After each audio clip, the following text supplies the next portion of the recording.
Bonjour à tous et bienvenue sur le podcast hebdomadaire de la cellule. Aujourd'hui, je suis tout seul, mais mes acolytes ne sont pas là. Mais bon, on va en profiter pour faire un petit épisode spécial sur les musiques de Sens Mort. Allez, je vous laisse avec Toto d'une. Une très très bonne introduction pour un scénario de Sens. Ça permet de remettre les joueurs dans l'ambiance et puis surtout de parler du scénario précédent, de résumer.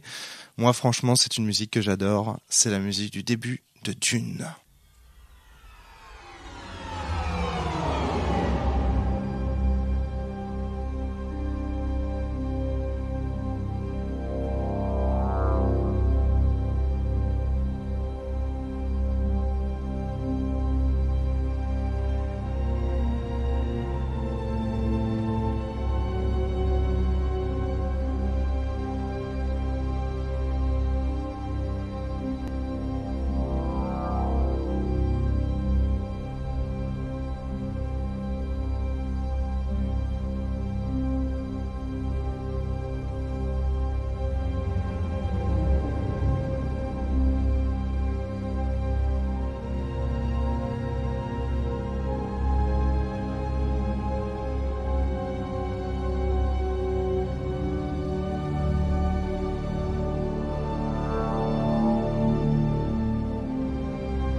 Bon, alors il y a tout, hein. Il y a vraiment tout de sens dans les musiques de Brian Eno et de Toto.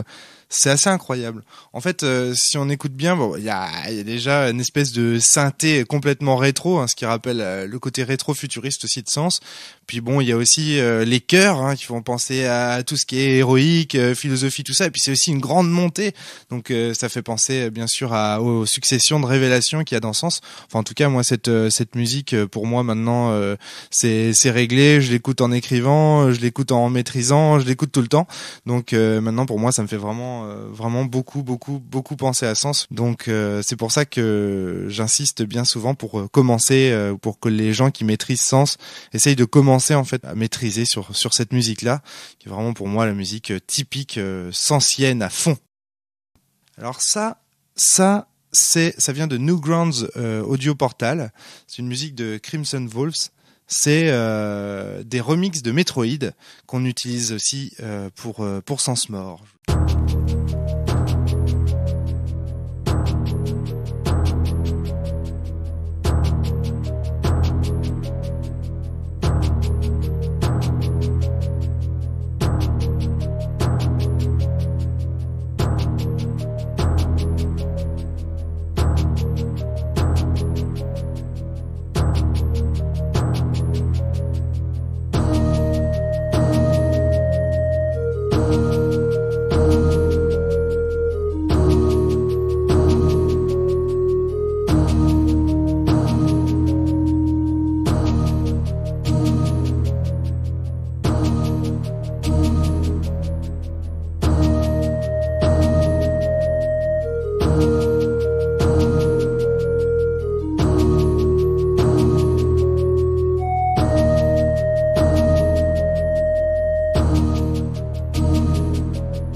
Metroid 3, c'est vraiment la base des remixes de Sens, hein. Alors là, pourquoi? Parce que c'est une des inspirations majeures du jeu, hein. Metroid avec les armures réplioïdes et tout ça, on est dans la pâle copie de Metroid vraiment. C'est l'armure des bugs, c'est vraiment celle de Samus Aran, et du coup, c'est vrai qu'il y a pas mal du jeu aussi qui s'est écrit sur ces musiques-là, et donc pour moi, ça me fait beaucoup penser à Sens. Donc quand je joue, j'aime bien être accompagné de ces musiques. Alors il y a celle de Brinstar qu'on vient d'entendre, qui est voilà, ici c'était un remix chopé sur Newgrounds Audio Portal. Vraiment, je vous le conseille, ce petit portail. Il y a vraiment toutes les musiques qu'on recherche. Il suffit juste de chercher un jeu vidéo ou, de faire une recherche par auteur. Et puis on tombe sur des remixes de cet auteur. Et ces remixes-là sont des musiques qu'on entend rarement ou que les joueurs auront pas eu l'habitude d'entendre dans d'autres films. Donc ça peut être vraiment pratique de s'en servir pour animer vos parties. Moi en tout cas je m'en sers beaucoup. C'est vraiment très très très pratique. Surtout sur des jeux vidéo qui sont assez méconnus. Là il y a toujours un gars qui a fait le remix du jeu que vous cherchez. Donc c'est vraiment parfait. Et puis là, on voit dans cette musique-là, ce que j'aime beaucoup, c'est que c'est une ambiance sourde. Ça colle parfaitement à faible dose, et puis à un volume assez réduit, à une ambiance soit d'enquête, soit de visite d'un quartier un peu tristounet. Or, comme dans Sens Mort, on visite des fragments qui sont pas toujours très joyeux. C'est typiquement le genre de musique un peu pesante, un peu lourde, avec ce rythme régulier qui vient frapper les oreilles du joueur. C'est propice aussi à l'endormissement, à l'hypnotisme, et donc du coup pour le maître de jeu de sens c'est du pain béni. Alors là c'est une vieille musique, hein, que je vais vous faire écouter. Une musique, un remix d'une musique de Castlevania. C'est un jeu vidéo que j'aime beaucoup parce que je joue pas mal. Enfin, en fait, je suis un peu rétro gamer, on va dire.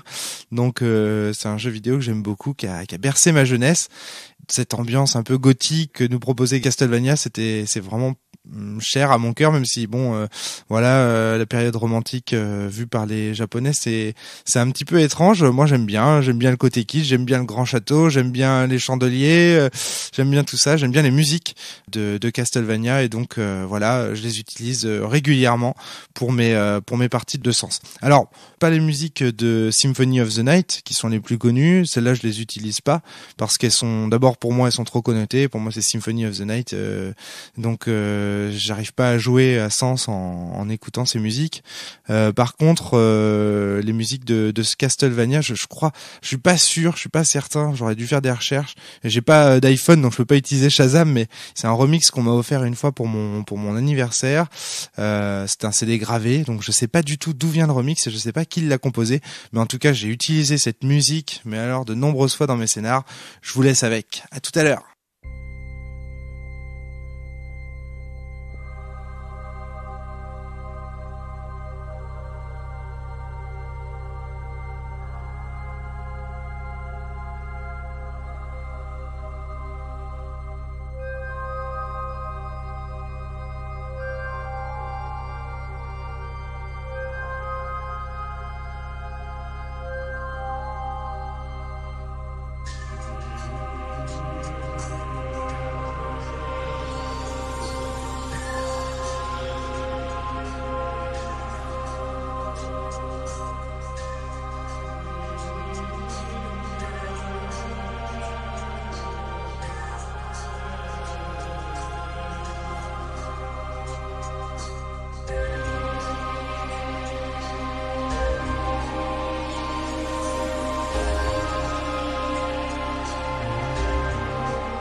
Ah la vache, ça faisait une éternité que je n'avais pas écouté cette musique. Je vous jure, elle m'en fait encore des frissons. J'adore. Alors là, c'est pareil, on a vraiment tous les ingrédients du Sens Mort, hein. On a le petit synthé qui fait un petit peu rétro. On a le chœur un peu monastique, là, cette espèce de moine imprimé au Festival du Saint-Hurleur de Pékin, qui chante derrière un petit peu.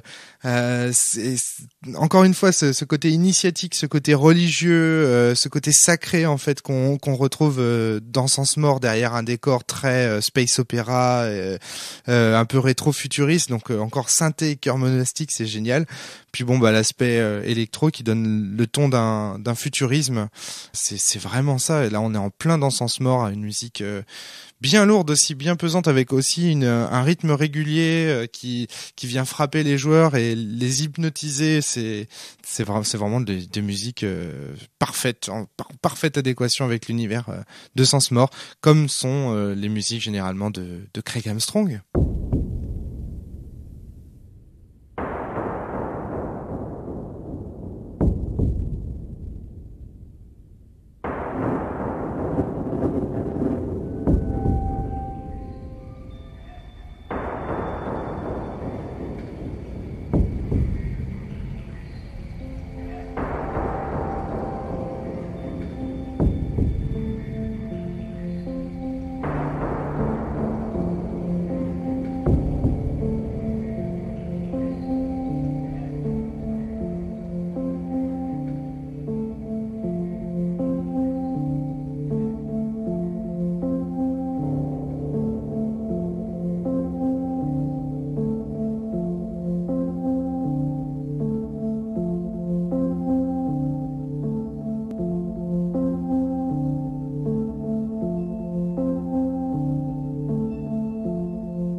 J'ai vraiment l'impression quand même que le MP3 fait beaucoup de mal aux musiques de Craig Armstrong et aux musiques électroniques en général.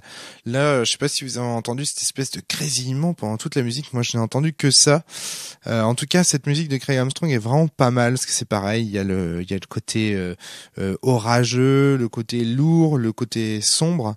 Il y a aussi la régularité encore des sons. Et puis ce petit piano un petit peu jeté comme ça sur cette ambiance lourde, un petit peu à la Akira Yamaoka, le compositeur de Silent Hill que j'aime beaucoup et qui fait vraiment des musiques extraordinaires. Pareil, Bon, je les utilise rarement parce que je les trouve trop. Pour moi, c'est les musiques de Silent Hill, c'est Silent Hill. Donc c'est difficile de jouer sur les musiques de Silent Hill parce que moi, elles ne me font penser qu'à Silent Hill. Donc c'est pour ça enfin moi en tout cas personnellement, je les utilise pas. D'ailleurs, tiens, tant que j'en suis à parler d'utiliser des musiques, je vous invite vraiment à écouter puisqu'on parle de musique ensemble, à écouter le podcast qu'on a enregistré avec Masha Lobanova pour Play. Sur les musiques et la manière dont les rôlistes en général utilisent les musiques. Moi là, je vous fais un truc sur les musiques de Sens Mort en vous disant gentiment que je suis en train de les utiliser pour telle ou telle scène. Masha Lobanova dit que ça la choque que les rôlistes utilisent les musiques de cette manière-là. Et c'est vrai que depuis qu'elle m'en a parlé, j'ai tendance à utiliser les musiques un petit peu différemment, à essayer de mettre plus des sons, des ambiances de ville ou des ambiances de nature, plutôt qu'utiliser des musiques pour telle ou telle scène. De cette manière-là, en fait, en utilisant des ambiances de nature ou de ville, au moment où on se sert d'une musique pour illustrer un passage, à ce moment-là, en fait, la musique a beaucoup plus de poids et on a moins l'impression de s'en servir que, comment dire, de la mettre en valeur de manière à illustrer certaines idées ou certaines choses que l'on a envie d'exprimer. Parce que la musique permet d'exprimer bien sûr des choses qu'on ne peut pas exprimer à la voix. Donc pour un maître de jeu, c'est non pas un outil, mais un autre média pour exprimer des choses. On peut aussi s'en servir comme ça. Et en tout cas, ce podcast avec Macha me fait réfléchir sur l'utilisation qu'on faisait en général des musiques de jeux vidéo, des musiques de jeux vidéo, des musiques de jeux de rôle plutôt, enfin de l'utilisation qu'on faisait de la musique dans le jeu de rôle. En général, c'est vrai qu'on utilise souvent des musiques de jeux vidéo, mais voilà, quoi. Je vous invite vraiment à écouter ce podcast. Il est très très intéressant.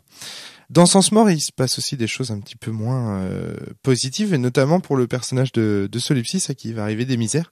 Et donc, il fallait retrouver le thème. Je sais pas si vous vous souvenez, la dernière fois, sur les musiques de Sens Renaissance, je vous avais dit que le thème de Rena dans Star Ocean 2, c'était le thème que j'avais utilisé pour Solipsis. Et donc, sur OC Remix, j'ai trouvé un remix de Del North, qui remixe ce thème de Rena de façon plus triste. Et donc, pour les misères qu'il arrive à ce pauvre personnage de Solipsis, c'était intéressant de retrouver le thème de Rena utilisé dans Sens Renaissance, mais avec un remix un peu plus sombre. Je vous laisse l'écouter.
Je me suis fait chier à installer tout mon matos de manière à pouvoir me la péter, genre on est à la radio, je monte le son, je vous parle en même temps qu'il y a la musique. Mais je m'aperçois que j'ai horreur de ça, j'ai horreur de parler sur des musiques, j'ai horreur des gens qui parlent sur des musiques. Donc j'ai absolument pas envie de vous faire subir ça. Donc du coup j'utilise pas du tout ce que j'ai installé. C'est très lourd pour moi parce que du coup je dois monter les sons, les trucs. J'y connais rien du tout et donc voilà, c'est pour ça que j'avais un petit peu de mal au début. Bien sûr, hein, je voulais pas dire que c'était un remix plus sombre, je me suis trompé, c'est plus mélancolique, plus triste, le véritable mot qu'il faudra employer pour ce remix du thème de Rena dans Star Ocean. C'est un thème qui colle quand même super bien au personnage de Solipsis dans Sens Mort. Autant Solipsis dans Sens Renaissance est un personnage qu'on aime détester, on va dire, parce que c'est un personnage qui nous cache beaucoup de choses, même si je comprends pas pourquoi les gens, en général les joueurs, n'apprécient pas ce personnage. Probablement parce que il fait de la rétention d'informations et ça ils n'aiment pas. En fait, c'est moins de la rétention d'informations que fait Solipsis que finalement de dire il est quand elle dit il est des choses qu'il vaut mieux ignorer, il faut entendre par là il est des choses qu'il vaut mieux apprendre par soi-même. Voilà, et je pense qu'elle a cette position de pédagogue qui ne plaît pas aux joueurs, aux joueurs de sens, parce qu'ils ont pas envie les joueurs de jeux de rôle ne sont pas là pour se prendre des leçons. Généralement, ils aiment bien s'éclater dans un univers, etc. Et donc, le petit côté professoral de Solipsis a peut-être tendance à les énerver un petit peu. En tout cas, c'est le personnage qu'on aime détester clairement dans Sens Renaissance et dans Sens Mort. Il va prendre une autre dimension et donc il fallait trouver un thème pour ce personnage qui lui donne une dimension plus mélancolique, plus triste, plus héroïque aussi que sa première version. Donc voilà, je pense que ce petit remix d'El North qu'on peut trouver, il est directement accessible sur ocremix.org, correspond parfaitement à l'esprit de Solipsis dans Sens Mort. Alors maintenant, on va parler d'un autre auteur de musique électronique, c'est Rob Dougan. Moi personnellement, j'ai découvert son CD totalement par hasard, je l'ai acheté au pif à la Fnac, et il se trouvait qu'à ce moment-là, j'étais en train d'écrire Sens Mort. Alors la première version de Sens Mort à l'époque s'appelait Sens Death, donc c'était à Rennes à l'époque, et on a beaucoup joué sur les musiques de Rob Dougan. Alors du coup il fallait vraiment lui rendre hommage.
Et donc voilà, Rob Dugan.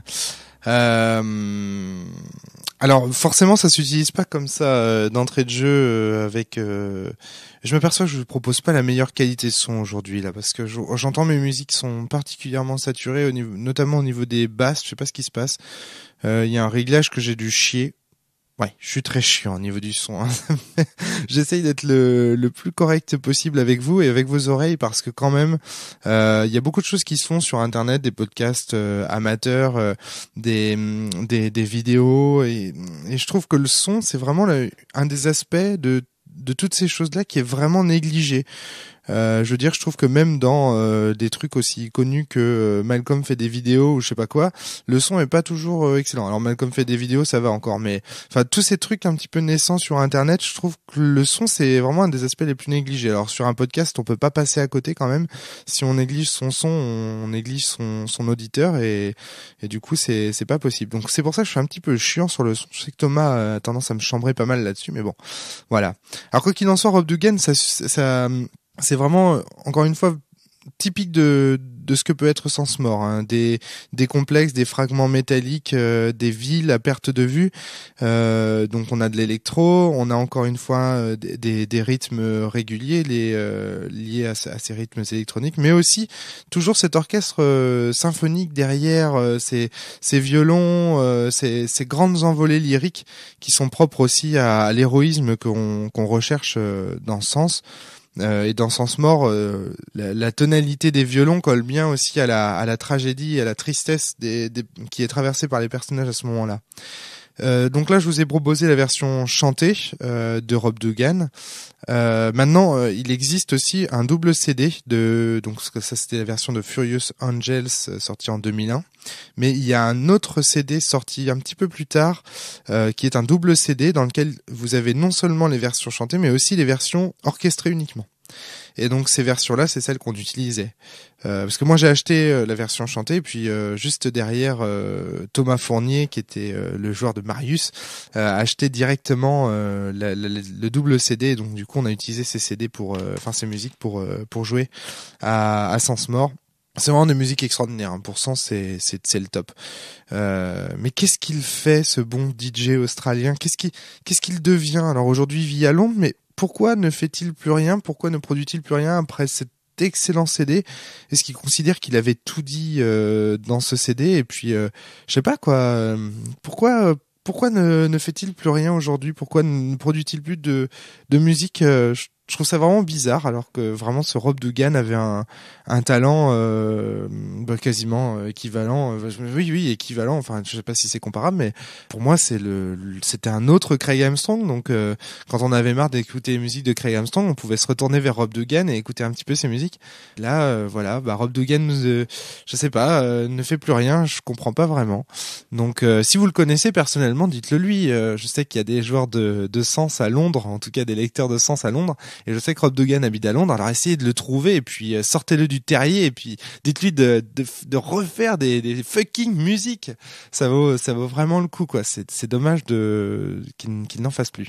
Alors la prochaine musique, c'est une musique de Kai Gabler, le compositeur de World of Goo. On l'a pas utilisé dans les musiques de Sens Mort, mais moi par contre je l'ai beaucoup utilisé au cours de l'écriture de Sens Mort. Pour l'anecdote, c'est cette musique Best of Times et la musique sur laquelle j'ai écrit tous les monologues des quadrillades morts. Donc c'était, vous allez voir que c'est la musique typique de l'exorcisme d'un quadrillade mort. C'est celle-ci. Pour moi, c'est de la super musique. Kai Gabler, vraiment, avec World of Goo, il a marqué un grand coup, je trouve. Même si aujourd'hui, on a un petit peu oublié World of Goo, c'était déjà en 2008, ça fait déjà 4 ans. Ça reste pour moi un excellent jeu vidéo, où on prend des petites boules de goût et puis on essaye de faire des échafaudages pour ramener des boules de goût, donc jusqu'à un tuyau magique. Il y a une poésie, il y a quelque chose, et les musiques sont vraiment somptueuses. Bravo Kai Gabler.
ceux qui ne le sauraient pas, Sans-Mort, c'est un remake du Petit Prince d'Antoine de Saint-Exupéry. Alors, je sais que c'est un petit peu bizarre, mais effectivement, dans Sans-Mort, on essaye d'explorer la problématique du Petit Prince de Saint-Exupéry à travers des personnages qui sont les quadrilles de mort et qui remplacent finalement les adultes que rencontre le Petit Prince dans le livre d'Antoine de Saint-Exupéry. Donc on va avoir le géographe, le graveur, je dis n'importe quoi, le graveur c'est dans Sens Renaissance, le géographe, l'aviateur, le businessman et tous ces personnages en fait qui sont les représentants d'une certaine partie de notre société de consommation que je n'aime pas beaucoup.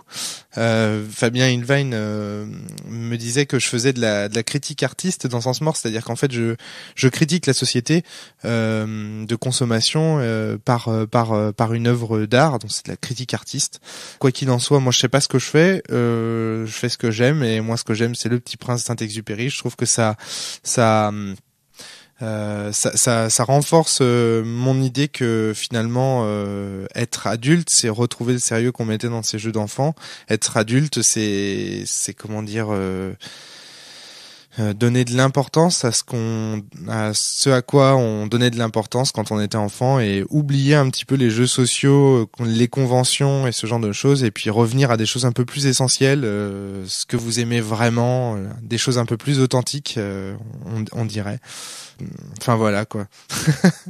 Moi je suis pas très loquace sur ce podcast. En fait je suis jamais loquace quand je suis tout seul. C'est toujours bizarre de parler tout seul dans son bureau, à un bout de papier, à un micro, à une table de mixage. Je veux dire que c'est quelque chose. Quoi qu'il en soit, dans cette musique de Kyle Gabler, on retrouve tous les ingrédients du Petit Prince finalement. Je sais pas si vous avez entendu ce petit rythme, cette espèce de petite boîte à musique, les chœurs, hein, donc ça c'est plutôt quelque chose de sens-morien, j'ai envie de dire. La montée, une espèce de montée en puissance qui là par contre correspond très très bien à la façon dont les quadrilles de mort que les joueurs vont devoir exorciser au cours de Sans-Mort vont se défendre et vont essayer de se battre jusqu'à la fin finalement, où ils se laissent mourir. Les percussions qui marquent une intensité une intensité guerrière. Donc en tout cas cette musique Best of Times de Kyle Gabler, c'est vraiment une musique qui m'a accompagné pendant la rédaction de Sans-Mort. Je n'ai jamais eu l'occasion de l'utiliser au cours d'un scénario. Je pense que ce serait très difficile parce que elle a des moments, elle est tantôt montante, tantôt très rythmée, ensuite un petit peu plus douce. Et comme en jeu de rôle, on sait pas exactement ce qui va se passer et quand ça va se passer parce que les joueurs sont très libres au niveau du rythme, eh bien c'est difficile d'utiliser ce genre de musique. Donc je pense que pour moi c'est surtout une musique qui m'a servi à écrire, mais je pense que je l'utiliserai pas au cours d'une partie. Je dis un scénario, mais il faudrait dire une partie parce que scénario c'est pour les films. Bon, bah déjà on a bien fait le tour des musiques utilisées par les maîtres de jeu de Sans-Mort. Enfin, en tout cas que j'encourage les maîtres de jeu de Sans-Mort à utiliser. Et puis bon, bah voilà, vu que c'est vraiment le thème de Sans-Mort, cette critique artiste, j'aime bien ce mot finalement, cette critique de notre société de consommation, vu que c'est vraiment le thème du jeu, pour l'illustrer, quoi de plus évident que Mad World de Gary Jules.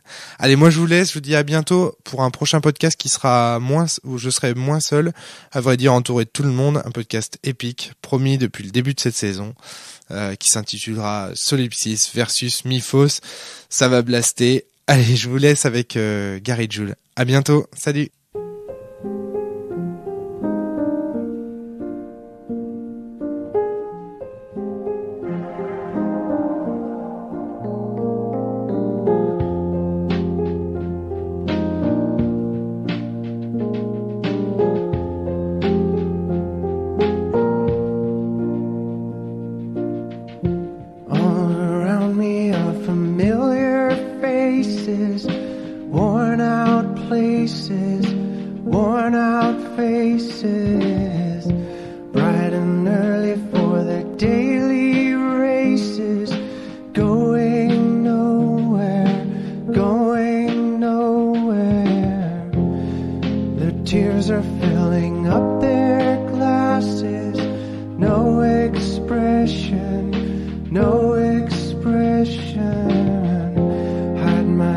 I wanna drown my soul. sorrow, no tomorrow, no tomorrow.